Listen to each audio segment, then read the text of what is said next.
देव रुद्रम में कहते हैं कि शिव हर चीज़ के अधिपति हैं। हम जीवन में एक रोल निभाने में इतना स्ट्रगल करते हैं, तो भगवान इतने सारे रोल इतनी आसानी से कैसे अरे निभा लेते क्यों हैं? पूछते हो, भगवान का सिर दर्द तो भगवान ही जाने। इसीलिए लेट गए, भगवान जो हो रहा है होने दो।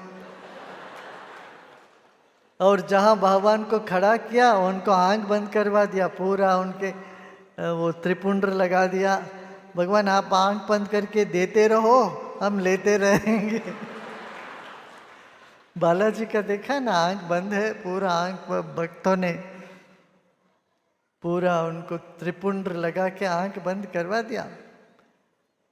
वो एक हाथ तो पकड़े उठे, दूसरे हाथ बोल रहे दे रहे हैं। अब भगवान आप देते जाओ, देखो मत, जो आता है उनको देते जाओ। हाँ, नहीं, एक तरह से तुम देखोगे प्रकृति आपको सब तरह की सब चीजें देती रहती है, कोई कमी नहीं होती। बीच में हमारा मन खामखा परेशान रहता, बेमतलब परेशान रहता, और कुछ कारण नहीं है तो कुछ वजह ढूंढ के अपना परेशान रहना आदत बन गया। इसलिए अभ्यास में ये भी एक अभ्यास है, संतोष। शौच माने जैसे शुद्धता रखना, शरीर शुद्धि, मन की शुद्धि, ऐसे संतोष का भी अभ्यास बोला गया है।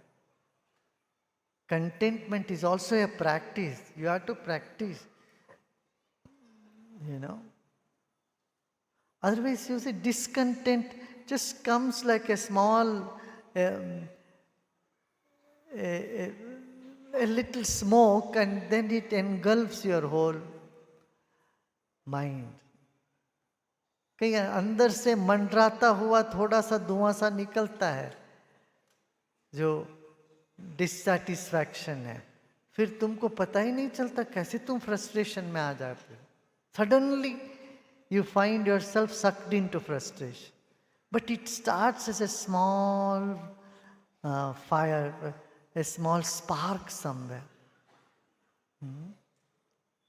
A streak of smoke, but then it catches. That's why silence, meditation, all this is so important. And introspection. Sometimes sit and see, hey, what is happening in the mind? Oh, this is happening. I'm getting sucked into Maya. मन को बैठ के बार बार परखना पड़ता है। जैन परंपरा में ये प्रतिक्रमण करते हुए ही बैठ के फिर देखते हैं मन के अंदर, अरे कहाँ कहाँ कौन सी चीजें अटकी हुई है। पीछे घूम घूम के पीछे ले जाते हैं मन को, समय में पीछे ले जाते हैं और परखते हैं। इसी को कहते हैं समय सार, वो एक ग्रंथ भी है समय सार के नाम। समय का सार क्या है? शुद्ध चैतन्य, आत्म चैतन्य, आत्मा में निष्ठा।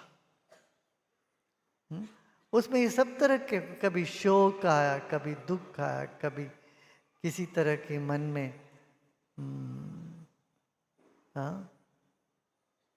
उदासीपन, इन सब भावनाओं के बीच में से गुजर करके बाहर आ जाना, ये महावीर चेतना माने जीत जाना, सारे रिपुओं के बीच में गुजरते हुए आगे बढ़ जाना।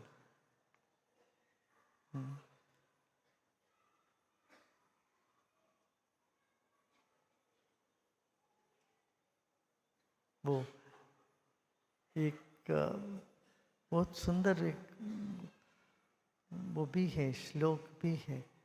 मैं कहते हैं कैसे मन के भीतर एक जंगल बनी हुई है, इस जंगल के भीतर ज्ञान का एक प्रकाश लेके हम आगे बढ़ रहे हैं।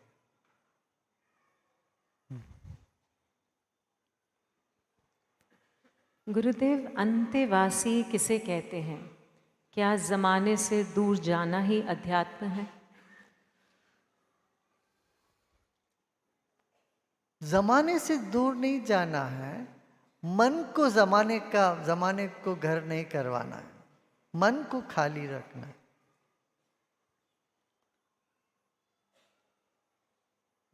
जगत में रहो, दुनिया में रहो, लोगों के बीच में रहो, मन को खाली कर, ये बड़ी उपलब्धि है।